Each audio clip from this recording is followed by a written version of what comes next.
Hey everyone, it's Ivan with KitBadger.com, here to bring you the last and final part 3 of the Throwback Thursday series on my grandfather Ray's experience in World War II in the Navy. Yeah, Luzon was the next big thing, and of course, our old General MacArthur, the big showman, he wanted to be back in the Philippines after he'd left them, and he said he'd return, so that's what he was wanting to do.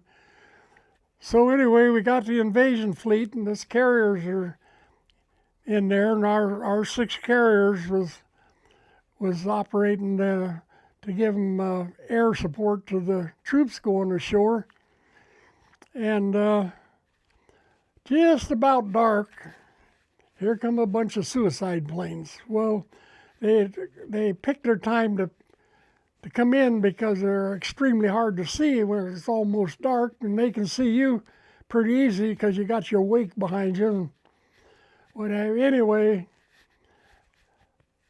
we had a suicide plane come in on us. I never did see it. It was off our port side, probably at 2 o'clock, 2:30, somewhere in there.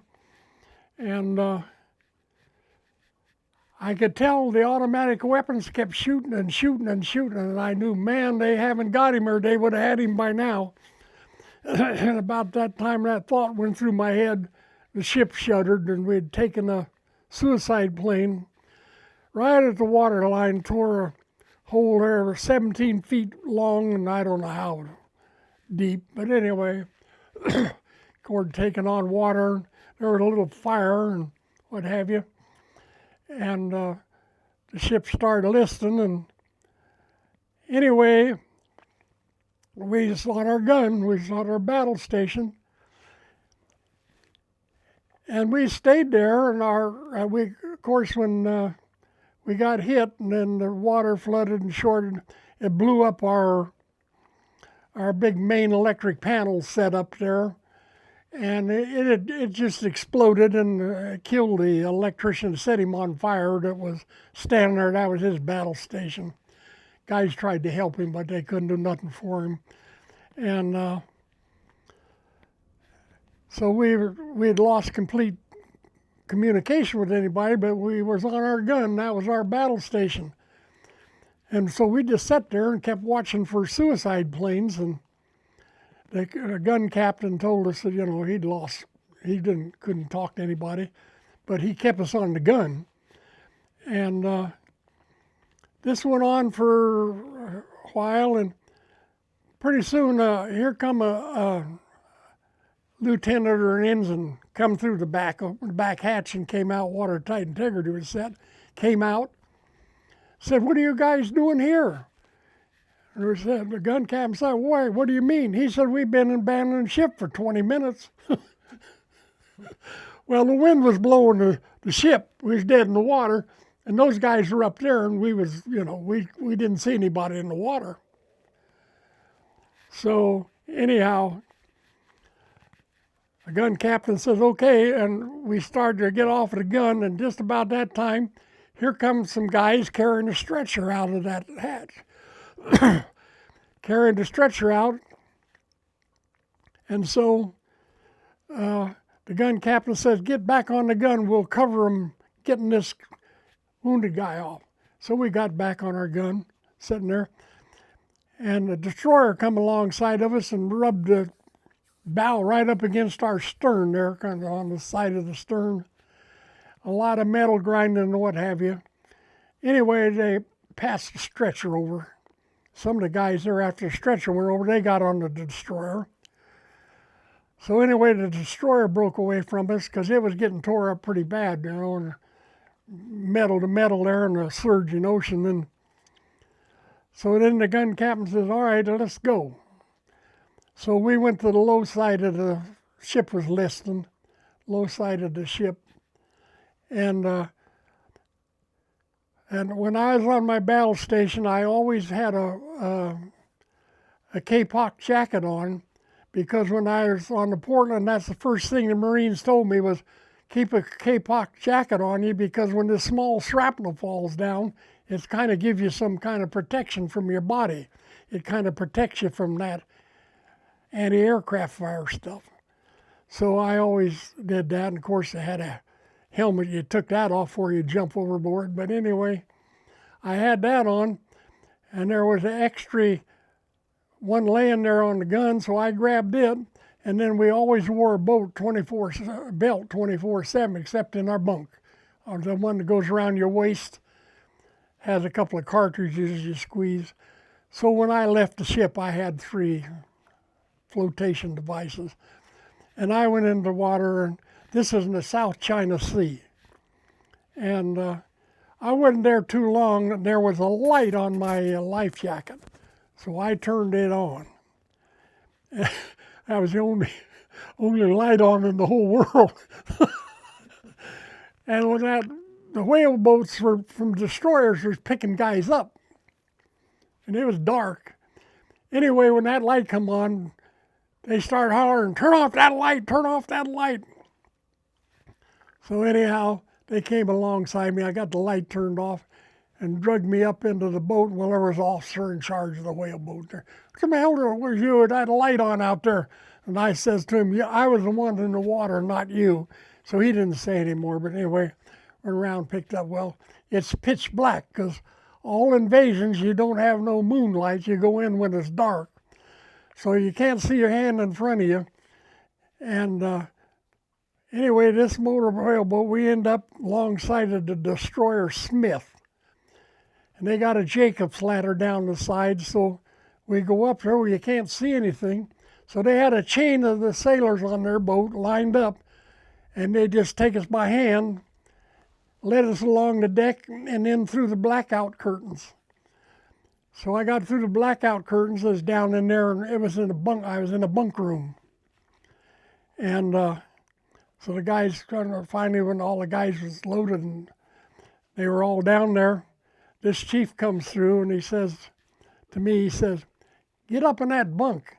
I said, "Chief, I can't get. I'm all wet. Get up in that bunk." I said, "No, I'm all wet." And he hands me a carton of cigarettes. He says, "Here, pass these out." And I won't tell you exactly what he said, but he said, "Get in that bunk." So I got up in the bunk and opened up the carton of cigarettes and passed them out. 99 9/10 of the people smoked in those days. And so anyway, I passed out the cigarettes. And then the chaplain off of our ship had been picked up with our group. And then he started being concerned about how many men was killed and who was, He wanted to know. Well, he was asking all us fellas. I didn't know anything other because I'd been sitting back there when there was already abandoned ships, so I couldn't give him any information. But anyway, we spend the night there, and the next morning, I might have never been on a destroyer in my life, but I could hear it picking up speed. It would start thump, thump, thump, faster and faster and faster. And then all of a sudden it started turning, and I thought, this thing's going to turn over. So I went out of there, because it's daylight then. I went out through the blackout curtains, and I sat down on the deck so I'd be outside, bracing my feet against the gunwale there. That destroyer laid over on our side, and we went in there and along that beach, and every gun they had was hammering the beach because here come the landing craft. So I rode that out, and then they went on out, and the troops went on through, and we were sitting there. We hadn't had any breakfast or anything, and the speaker comes on, and I says, or they said, "Is there anyone on board here by the name of Ray Loyd?" And I forget the name of the other guy. One of his names was Lincoln. I think it was his first name was Lincoln. They passed those 2 words. And I says, "Yeah." So one of the sailors there took me outside, and he says, they're going to put you in a whaleboat and send you back to the ship. And that was a surprise to me. I thought it had sunk, Anyway, there it is, laying on the side, drifting around.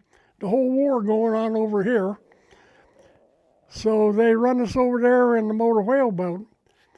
And so I couldn't imagine why they wanted me, because they didn't ask for anybody else, all the guys that had been picked up. So anyway, when I got back there and got back on the ship, the captain and the chief engineering officer were back on board. So when we got there, and chief engineering officer says, "You're the ones that checked the pillar bearings on the propeller shaft." Yep. Says, "We think we can get a fire room going and maybe get this ship underway if we know we got good propeller block, bearings and what have you." He says, "I want you two guys to go down there and check them out. If you think they're good, we're going to try to save it. If you're not, we're not." So here I am, and we both get a battle lantern. Everything is black, of course, below decks. And they also said, "and maintain watertight integrity." Well, bulkheads blowing in from water on them. So we work our way down. And I would say that was probably maybe 40 years old. And I'm looking at him, I figured he's an old man. So I told him, I said, "Lincoln, you stay here, this last hatch we went through, and then there was a propeller shaft and like a tunnel. I said, you stay here by this hatch and keep it open," because they told us to close it when we were there. And he said, "You keep it open, and I'll inspect the shaft." Well, okay, so I'd go about 10 feet and I'd turn that battle lantern back, make sure he was holding it. He was kind of bald-headed, sweat. All I could see was sweat pouring off his forehead, his head. And I went all the way, checked every bearing looked good to me. So we went back up, buttoned everything up, and I told the engineering officer, "As far as I can see, there's nothing wrong with the shaft log." And he said, "Good, we're calling the crew back." So that's what they did. Carpenters started coming in, putting wood in to stiffen up the bulkheads that were under pressure and what have you. And we managed to save the carrier and got her underway and got out there and got patched up enough at a floating dry dock to get back to the States. But they brought a diving team in there where the hole was, and they took two pieces of steel, probably, I'd say, a foot wide, maybe 3/4 inch thick, and they brought it from the surface down underwater, the divers did, and welded it there on the side. Then they put one across the bottom. This was on the outside of the hole. Then they lowered a sheet of steel down and got that up against there and welded that. That's what they call the cofferdam. And of course, all this came up above the water.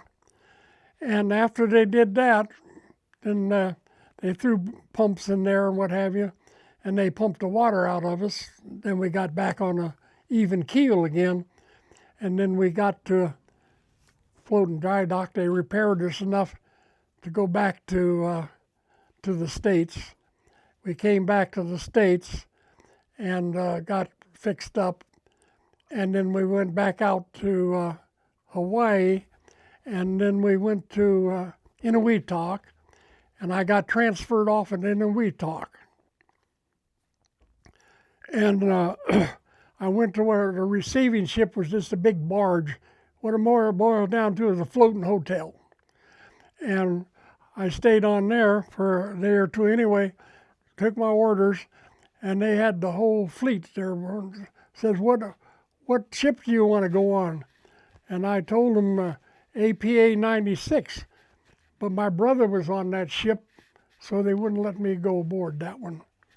So I told the guy, "Well, I don't know what ship, doesn't make much difference." And he said, "Well, I got a friend that's on patrol craft here in the harbor." He says they're out a week and they're in 2 weeks on patrol. And he said they just patrol out the mouth of the atoll here to make sure no Japanese subs get in. Sound like pretty good duty to me, I said. So that's what I did. And about probably the third patrol or so, I got sick. And we had a corpsman there on board, that's all we had. And we were out for our week patrol. And I got sick just almost as soon as we got out there. And throwing up, what have you, a lot of pain, what have you. And the corpsman, he didn't know what was wrong with me. So he told the captain they ought to bring me in to the beach that there's something wrong. The captain said, no, no, no. Well, this goes on for a couple of days. And man, I'm in agony. And finally, the corpsman went up and tried to talk to me. Anyway, the captain comes down and he says to me, he says, you know all that's the matter with you? He says, you're not used to a small boat. He says, you're seasick. And I says, tell you something, I never been seasick a minute in my life.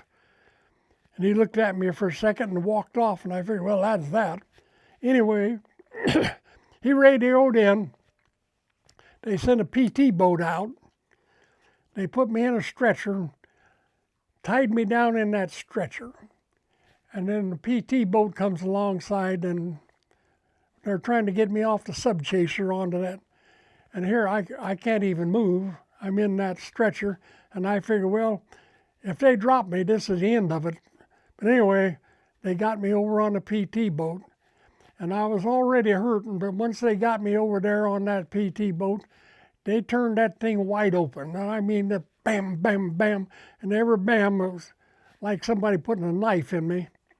And we got ashore, the ambulance was waiting there, and they put me in the ambulance, took me into the to the surgery, if you want to call it that. It was the Quonset hut with a room on one end of it.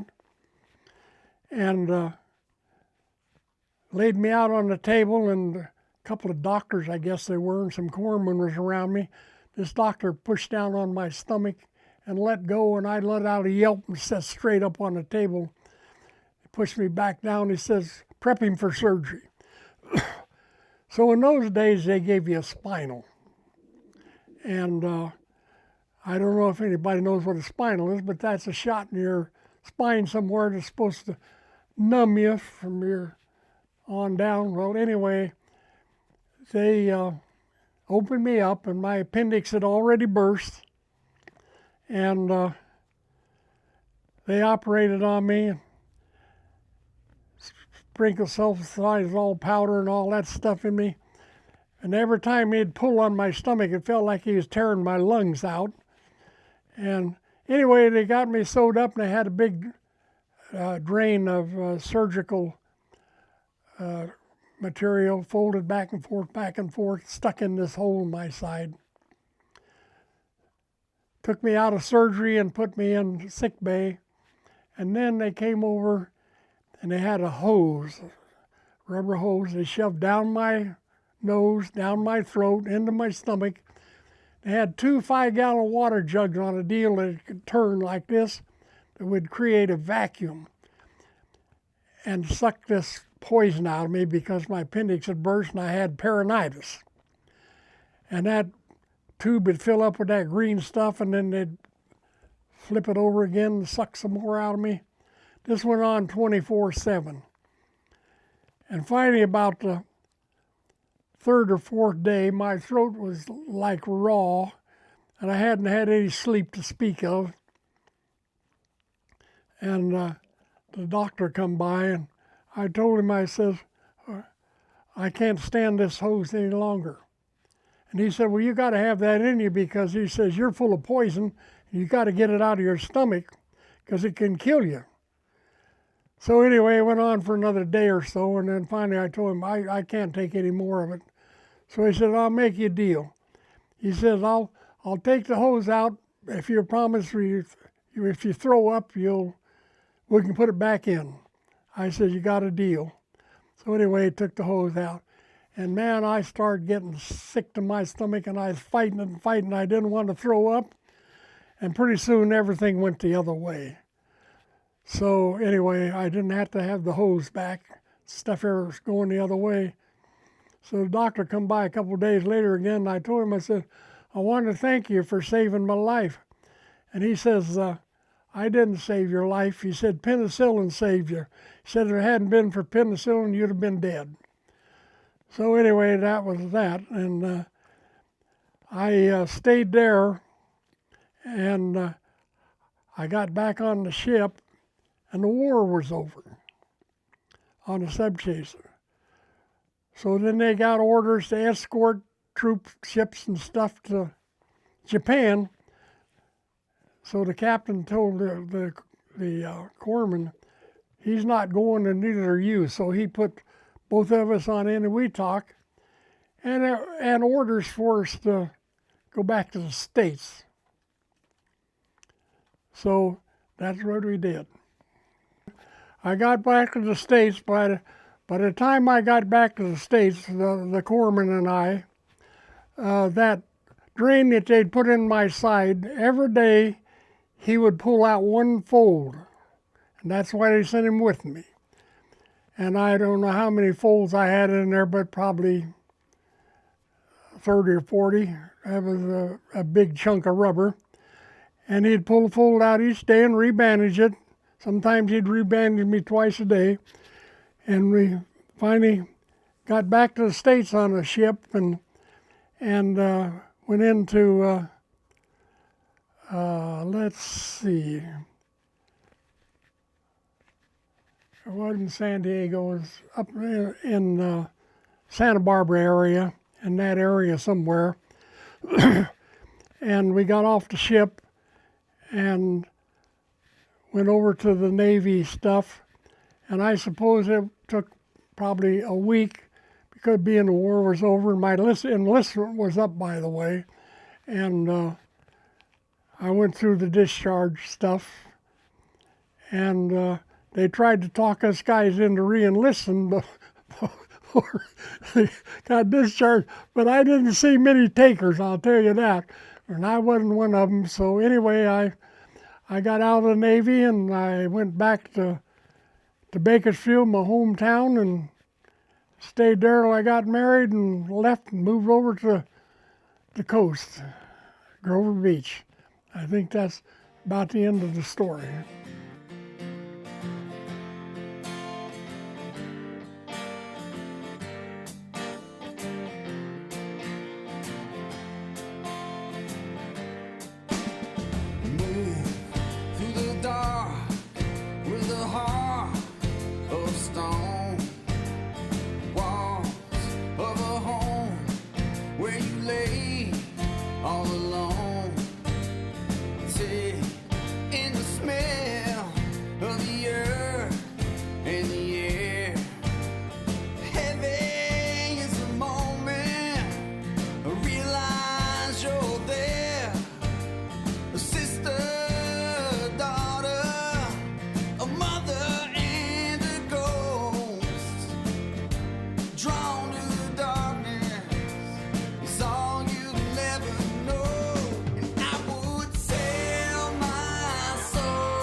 That right there wraps up the series on my grandfather Ray's experience in World War II.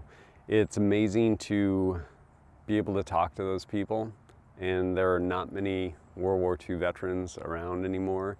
But I mean, just such an incredible, pivotal time for the entire world.